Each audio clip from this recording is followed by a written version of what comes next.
Cristiano Ronaldo, Dwayne Johnson, Taylor Swift, KB Lame, Huda Beauty. These are just a couple of the biggest influencers on planet Earth. But in today's reading, we hear about Jesus being not only the biggest influencer on Earth, but the biggest influencer beyond Earth.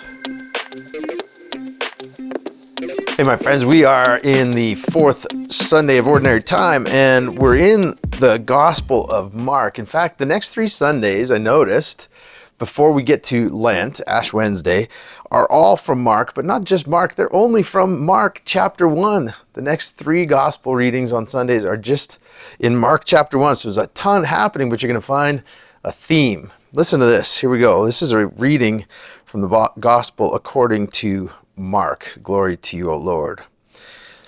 They went to Capernaum, and when the Sabbath came, Jesus entered the synagogue, and he taught. They were astounded at his teaching, for he taught them as one having authority, and not as the scribes. Just then there was in their synagogue a man with an unclean spirit, a demon, and he cried out, "What have you to do with us, Jesus of Nazareth? Have you come to destroy us? I know who you are, the Holy One of God." But Jesus rebuked him, saying, "Be silent, and come out of him." And the unclean spirit, convulsing the man and crying with a loud voice, came out of him. They were all amazed, and they kept on asking one another, "What is this? A new teaching with authority. He commands even the unclean spirits, and they obey him." At once his fame began to spread throughout the surrounding region of Galilee. The Gospel of the Lord. Praise to you, Lord Jesus Christ. There's 2 big things in here that I really want to hit. First of all, there's this entire thing that I call the unseen and the eternal world.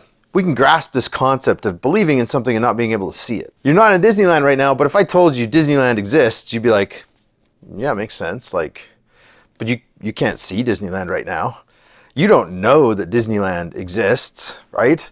You're just believing that it exists because of the evidence that you've seen in the past.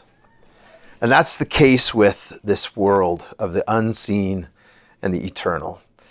Way back in the story, before God even created the world and Adam and Eve, there were his creatures we call angels who serve him still. And one of the angels rebelled against God and was cast out of heaven. That angel was named Lucifer. And when he was cast to the earth, all of the demons that joined the rebellion with him were cast down to the earth as well. And they are now fallen angels, demons. And we see them show up in the scriptures throughout. Okay, and especially now, Jesus confronts not just the physical world, but he confronts the world of evil, real spiritual evil. And he does it in this passage with this man who has an unclean spirit. In other words, a demon. So Jesus has no issues confronting that world that we don't necessarily perceive with our eyes. But the people here today got to see it in action. They saw it, they heard it, they heard this demon speaking, and then they saw Jesus take authority. Jesus, an influencer, authority, takes authority over the spiritual realm. You see, Jesus is Lord of earth and heaven. All of the world, all of the earth, and all of heaven falls under the authority of Jesus. And his authority is good. His authority is rooted in love and seeing people set free. So when he sees this man who has been oppressed by a demon, he says, this is not the way it's supposed to operate. We're supposed to be alive and full and free, right? I came that they might have life and have it to the fullest. And so he rebukes this demon. And you notice, rebuke is a strong word. He doesn't just simply say, leave him, right? He rebukes him with a firm authority. There's all kinds of authorities in our lives, right? We could look at the police officer on the corner, right? He's taking photo radar speeds. He's got authority to pull you over if you're speeding, right? Our politicians, they have authority to pass laws that hopefully make life better for us, right? Our parents have authority in our lives when we're young. They're the ones who are keeping us safe, and hopefully their authority is one based in love. Authority is all over. And the people listening to Jesus here today recognized his authority was something special. Outside in this week. We're all influenced, right? I'm influenced by The Rock, Project Rock Under Armour gear, right? Pretty good stuff. Okay, I'm in, I'll buy, right?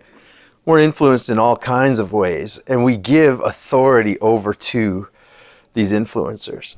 So it's worth asking the question this week, who are the biggest authorities in your life? You might want to make a list. If I have some mentors in my life that are older than me, they've taken a lot more steps on this earth. They have more time and experience, wisdom than I do. And I give them authority to help me make decisions. But where is the authority rooted? Are the authorities in your life rooted in love?